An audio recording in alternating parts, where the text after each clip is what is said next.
Well, hello there, agents. My name is Pone, and we are playing a little bit of Underground right now. And honestly, this has been a refreshing experience. I was a little like, how's this gonna work? And there's a few reasons why, but today we're going to be discussing this. Consider this a first impression / review of 1.3 Underground. Now, honestly, we got to give respect to Massive. There's been a lot of flaming. The community's been extremely toxic because of disappointments. There have been some issues and balance problems for the Dark Zone. We get it. This is a very large-scale game with a lot of variables in terms of stats and other experiences. So, that's to be expected. One thing that we do have to give them props for is the amount of content that they have delivered, especially free content. When this game came out, we didn't have gear sets. These were things that were introduced free. HVTs, supply drops, they weren't there. They came to us in the terms of free content. And they came out on like a monthly basis. I can't think of a game that delivers actual content. It's one thing if they give you like a free gun or something like that every month or so, but they have given substantial changes to their game, new gear sets and everything.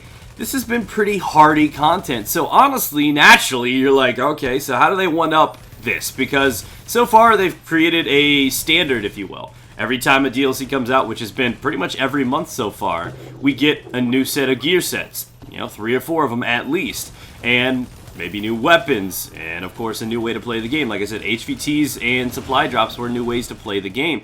So they have to one-up these standards they've created from free content, right? And how could they honestly do this?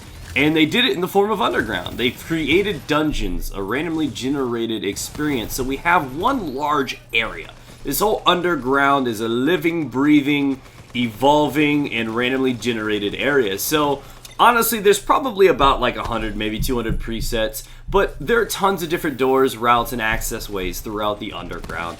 And they are chosen, apparently, at random, and you just navigate through them. Realistically, you're going to run the same exact run that you've done before, but they try to swap it up with different enemies, different types of things, so sometimes you're maybe just doing an elimination thing. Sometimes you're taking out 2 lieutenants and then the boss man. Sometimes you're actually destroying supply caches. Sometimes you're defending generators. There's so many different things that happen inside this. It all kind of blends and matches together. So even if you do take the same exact routes that you took 10 or 15 runs back, you're probably never going to notice it or identify it because it's done pretty well. I've got to compliment them on that. So Underground, in my honest opinion, as for what it is at its core, is an extreme success. This is something great for the PvE world because honestly, a lot of people have been complaining about the state of the Dark Zone. Some people really like games for their grind. They love the PvE. And so many times I'm on and I've got 1 or 2 friends and I know I don't really want to go into the Dark Zone unless I'm ready and 4 deep.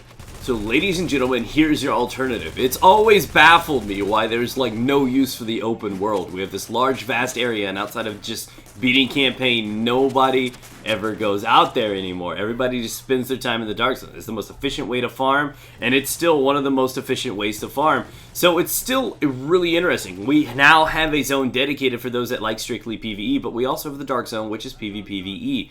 So there are still so many ways to play, and I personally prefer the Dark Zone. I love the risk of losing gear. I love being able to steal gear from other people. I love the PvP elements, and it adds an intensity to the game. But this is also really cool because inside the Underground, they've added directives, which are like challenges built into the experience on their own. You can play without a map, and in turn, taking these extra directives and challenges on also rewards you with better loot. They're more difficult, more risk for failure, because the moment you screw up, the moment you die in one of these, it resets, and you lose your progress, everything, and you gotta restart from scratch.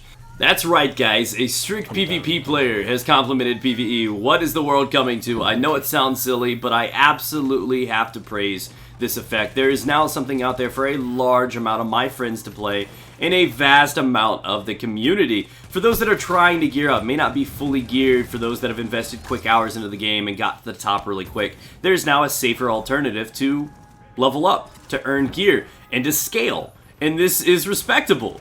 Because a lot of people, and you gotta admit, there's a lot of them out there, are whiners with this game.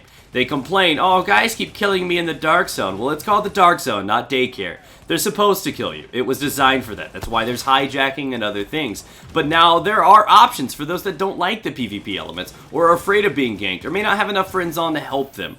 There is now the Underground as the fallback girl. And that is still a really, really refreshing thing to have in their game. There are now new ways to play.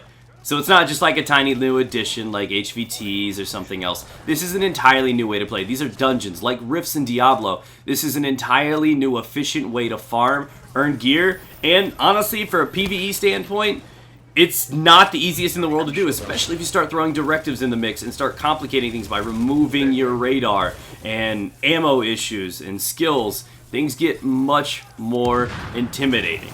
So I gotta give respect where it's due, and they did a great job with Underground. If you've not picked it up yet, you're on the fence and you're not sure if they're gonna deliver, if you're one of those guys that have honestly lost faith with this game, it would be worth the investment to try this out again. This is definitely a new way to play. I honestly think they did a good job. They finally earned their momentum. They fixed all the bugs, all the cheeses, and now they're able to focus on their game, balance and all. And they've executed this perfectly.